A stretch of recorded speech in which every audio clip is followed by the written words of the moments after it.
Alright, so kaka-upload ko lang nung pag-congratulate ko sa SB19 kasi nga nasa Summer Sonic Japan na sila. Pero may upload si Miss O na sinabing pinagtawanan daw ang SB19. Ha? Dahil minanifest ng 18 na pupunta sila sa Summer Sonic, pinagtawanan daw. Sino tumawa sa SB19? How dare you? Ha? How dare you? Okay, so tignan natin kung ano tong content ni Miss O na pinagtawanan daw ang SB19 na nag-Summer Sonic. How dare you laugh at this amazing accomplishment, man. Dapat maging proud ka. 'Di ba? Kapag pinagtawanan mo to, parang isa kang hangal. Alright, let's go. By the way, if you're new here, subscribe to the channel. We're trying to hit 20k subs full of SB19 content, man. Let's go. Ano to? Pag-manifest ng 18 sa Summer Sonic ng SB19, pinagtawanan pero nasa atin ang success. Like natin to, man. Miss O yan eh. Did you know na pinagtawanan ng mga aso ang manifestation ng 18? Pinagtawanan ng mga aso, ayop na yun. Sino mga aso? Sino mga aso? Is ito first Filipino act to spread fake news internationally. Okay. So yung user niya Meek ano to? Ano ba to? Okay. Anong aso? Sino kaya mga aso? Ng mga aso ang manifestation ng 18. Nice omen.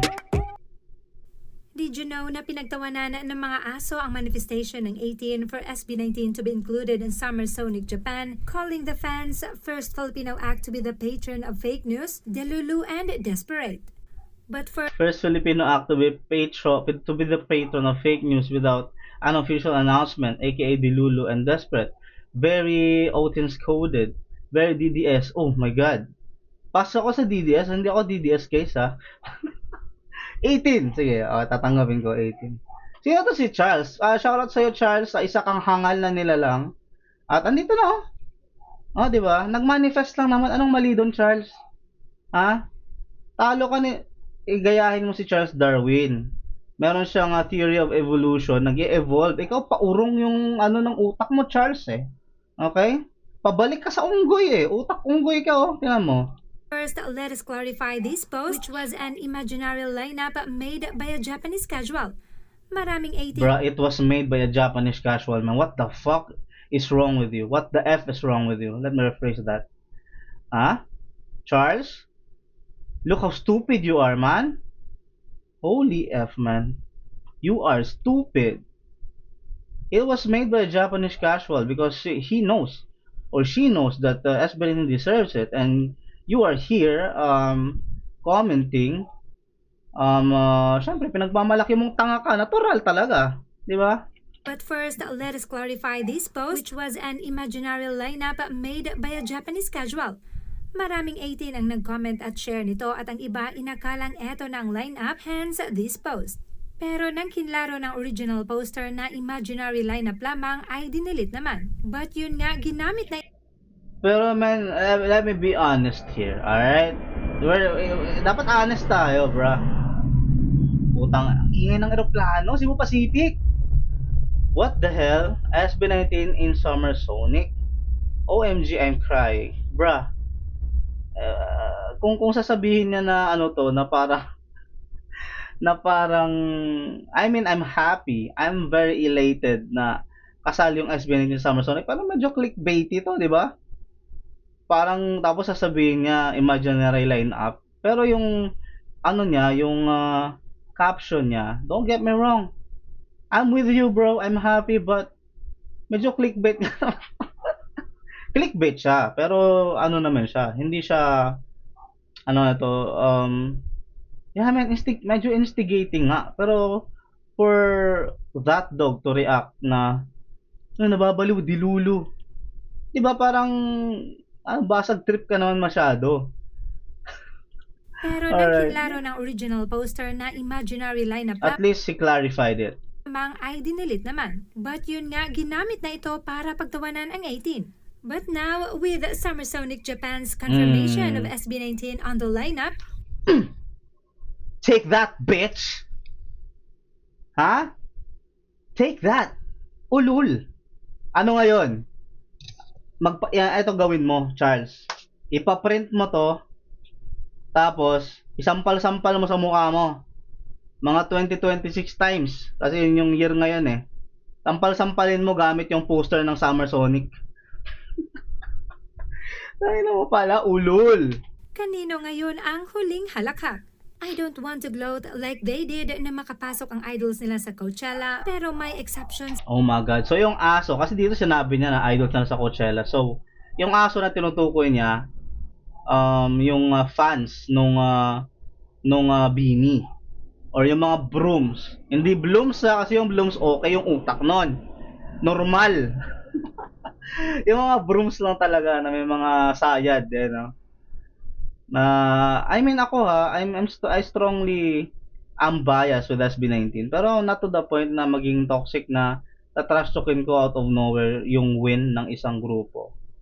I mean I can see the deficiencies of Beanie and I hope the best for them pero nga I have to be honest na pag sinabi kong medyo kailangan nilang i-strengthen yung mga aspects, for example yung vocals, it's just it's just being honest pero yung ganitong pa-negative shit na i-post mo sa public is not good. Right? Tapos, pag tayo na naman yung tinawag kang aso ni Miss O, palakpakan.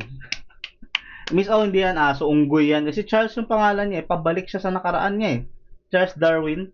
Alam mo ba yon Theory of Evolution? Baka hindi mo alam yon Comment ka ng comment dito, di ka nakinig sa teacher mo. Na makapasok ang idols nila sa Coachella, pero may exception sa mga asong maiingay. Kanino ngayon ang huling halakhak? I don't want to gloat like they did na makapasok ang idols nila sa Coachella, pero may exception sa mga asong maiingay. These people have always Tinawag na aso. Grabe talaga si Miss Omen. Malupet. Undermine SB19 and downplay their achievements at may pa-ended SB19 pa simula ng Since March 2024, Beanie ended SB19 easily. Ended SB19 18PH, true. Hindi man lang pinapowisan si Maloy. Ended SB19's career, true. Are you even formed na ba yung ano nyo? Yung ano ba tawag doon? Umabot na ba kayo sa legal age? Baka grade 3 pa lang kayo ha. Baka kinder kayo nagko-comment. I don't wanna throw shade, but I don't remember any good songs na nilabas nung Beanie lately. They didn't trend at all. Ano nag-trend? They didn't. They just had collaborations with ABS-CBN artists because those artists don't have a choice. Oh my God. Sorry, not sorry. That's just the truth. Right? They're posting left and right with literal artists. Yung mga artista na sikat. I mean, they have to do it. They had to, right? Because under sila sa ABS-CBN. But I'm sorry, I don't remember any new songs being trending. Oh, usapan lang naman ng ano, 'di ba, ng relevance. I'm sorry, that's just my personal opinion, of course. They're old songs, I like it, but the new songs, not even close. Di na nga sila, ano man, maybe it's just my algorithm, but they're not trending, man. You don't see them trend on Twitter. SB19 is always trending. Those are just the facts, and facts don't care about your feelings. I'm sorry. Ikat ang kanilang Don't hate the messenger. The receipts are all there, right? idols noong 2024. Well, guess what? There is no ending SB19 dahil hanggang ngayon patuloy ang kanilang pamamayagpag and are even reaching more and new heights. So, cheers to SB19 in Lollapalooza, Summer Sonic Japan, and more global music festivals. Yeah, man. Having the Lollapalooza festival, I'm very very happy. and adding another international festival in the bag is, oh my god, man, I cannot ask for more. That's freaking awesome. Two festivals in just a couple of months, right? Oh my god, that's huge. That's amazing. By the way, congratulations to SB19. That's an awesome step, man, and they definitely deserve it because they are the kings of P-pop. At the sila dapat kasi sila nga yung trailblazers and they need to be the models of this because in my personal opinion, I don't have to say it.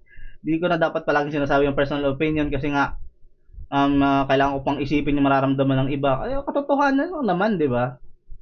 Sila talaga yung deserving and they deserve to perform in international stages kasi nga sobrang galing talaga nila at hindi ka mapapahiya eh, no? And congratulations to for Beanie and Coachella, man. That's huge. For P-pop, 'di ba? Congrats pa rin pare. What the heck is not I really wish good for them. Sana maano nila ng full shit, full blow yung ano nila. Yung concern ko lang naman talaga sa kanila yung vocals nila eh. Tsaka yung, alam mo yun, ewan ko lang, hindi ko lang masyadong trip yung new shit nila, pero, you know, it is what it is. Tignan natin kung ano yung, they're good man, they're good. Yung ano lang talaga nila, yung material lang nila ngayon, medyo di ko trip. Pero yung talent meron sila eh. Talented girls, man. Yung old stuff nila I like, but the new stuff, it doesn't give me something, give me anything. It doesn't do it for me. But SB19 though, everything is good. Kagi bias na bias yung dating no, pag sinabi mo, parang ano, parang comparison siya. Pero hindi siya comparison, description lang siya ng magkaibang grupo.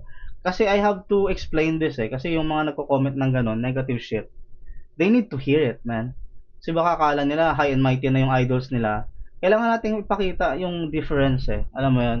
I just have to clarify it in the most um, understandable way I can. Kasi baka di nila mag-gets eh. Baka di nila maintindihan.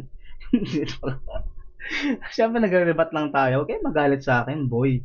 Kayo, 'di ba, nang lalait na kayo diretso ako dito nang nag-aano lang ako, nagbibigay lang ako ng knowledge, 'di ba? Dapat yung magpasalamat kayo sa akin eh, 'di ba? Shoutout sa mga blooms ng mga okay, goods tayo diyan. Sa mga brooms, sawayin niyo yung mga brooms. Dinadamay kayo sa mga katangahan nila.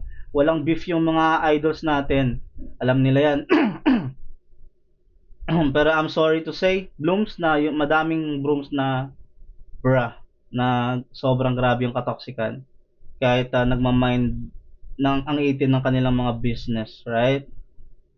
Tapos pag nagre-retaliate, natatawagin ka ni Miss O na aso, kami na yung masama.